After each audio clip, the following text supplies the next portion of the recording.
Glory to God. கர்த்தர் இந்த காலை வேளையிலே உங்களை ஆசீர்வதிப்பாராக. வாய்ஸ் ஆஃப் குட் ஷெப்பர்டு மூலம் தேவனுடைய வார்த்தையை நாம் கவனிக்கலாம். சங்கீதம் 91 அதிகாரம் 11 வசனத்தை நம்ம வாசிக்கலாம். உன் வழிகளெல்லாம் உன்னை காக்கும்படி உனக்காக தம்முடைய தூதர்களை கட்டளையிடுவார் அப்படின்னு ஆண்டவராகிய இயேசு கிறிஸ்து சொல்றாருங்க. ஆமென். அப்படி நம்ம நம்மளுடைய வழிகளெல்லாம் நம்ம போகிறோம் இல்லையா, அந்த வழி நீ படுக்கலாம், இல்லை வேலைக்கு போகலாம், நீ பஸ் ஓட்டலாம், கார் ஓட்டலாம், ஏரோப்ளேன் ஓட்டலாம், ட்ரெயின் ஓட்டலாம். எப்படி நீ போகிற வழியெல்லாம் நீ எப்படி போவ?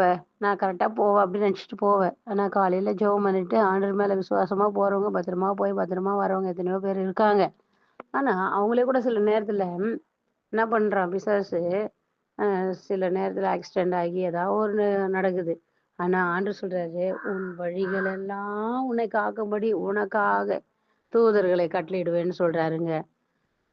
அப்போ நமக்கு எதிராக என்ன வருது நமக்கு என்ன பண்ணாது, தெரியவே தெரியாது. ஆனா நீ போகிற வழியை பாருங்க, ஆண்டவர் பார்த்துக்கிட்டே இருக்கிறாராம்.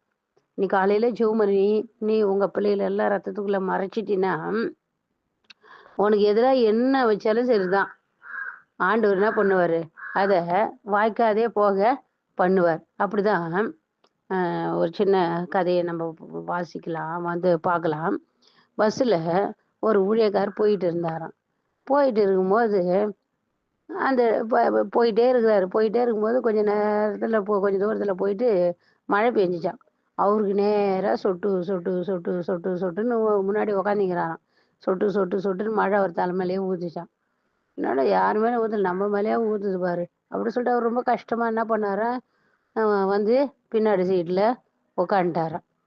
ஆனால் அவர் கோவம் தான், சீட்டே இல்லை, பின்னாடி சீட்டும் கிடையாது, வெளியே பின்னாடி வந்து நின்றுட்டாராம். அப்போ சரி ஆண்டவரே நன்றி தான், நீங்கள் எது செஞ்சாலும் நல்லதாக இதாக இருப்பீங்க அப்படி சொல்லிட்டு அவர் வந்துட்டாராம். பின்னாடி வந்து நின்றுட்டு இருந்தாராம். இப்போ நின்றுட்டு இருக்கும்போது கொஞ்சம் தூரம் போனாராம் பாருங்க. கொஞ்சம் தூரம் போன பிறகு பஸ்ஸுடைய டயர் கழண்டு அப்படியே விபத்து ஆயிடுச்சான். இப்படி முன்னாடி இருந்தவங்க சில பேர் மறிச்சு போயிட்டாங்களாம். ஆனா பாருங்க, கர்த்தர் இவருக்காக மழையாக விட்டு அவரு சேஃப்டியா ஆக்கும்படி எப்படி இதாங்க தூதர். அப்போ அவர் பின்னாடி வந்து அவரை பாதுகாத்துக்கிட்டாருங்க. இப்படி நிறைய நம்ம சொல்லிக்கிட்டே போகலாம். நாங்கள் கூட ஊழியத்துக்கு போயிட்டு இருக்கிறோம். போயிட்டு வரும்போது நானும் பாஸ்டர் போயிட்டு வரும்போது வழியில் மாடு மாடு மேய்ஞ்சிட்டு இருக்குது, ரோட்டில் மேய்ஞ்சிட்டு இருக்குது. நாங்கள் வரோம், சடன்லேயே என்ன பண்ணுது, அந்த மாடு திரும்பிடுச்சு.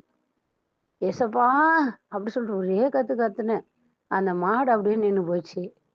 வண்டியும் அப்படியே ஸ்டாப் பண்ணி நிறுத்திட்டாரு பாஸ்டர். பெரிய மாடு, நாங்கள் அன்னைக்கு அவுட்டு அப்படின்னு நினச்சிட்டு இருந்தோம். ஆனால் கர்த்தர் தூதர்களை கொண்டு எங்களை வேலடிச்சு காத்துக்கிட்டாருங்க. இன்னைக்கு நீங்கள் கூட ஆண்டவர் மேலே விசுவாசமா இருங்க, ஏசப்பா மேல நம்பிக்கையா இரு. அப்போ உன் வழிகளெல்லாம் உன்னை காக்கும்படி அவர் தூதரை அனுப்பி பாதுகாத்து கொள்வாராம். ஆகாரம்மா கூட போறாங்க, பிள்ளைய எடுத்துட்டு தண்ணிக்கு ரொம்ப கஷ்டப்படுறாங்க, பசி. அப்போ ஆண்டவர் நோய் கூப்பிடுறாங்க.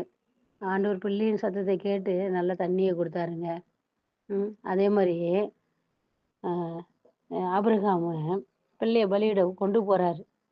கொண்டு போன உடனே நம்ம பிள்ளைய தான் நம்ம பலியிட கொண்டு போனாரு. ஆனா தூதரை கொண்டு ஒரு ஆட்டாங்க ஆண்டவர் ஏற்படுத்தி வச்சிருந்தாருங்க. யோசேப்பை குழியில போட்டாங்க.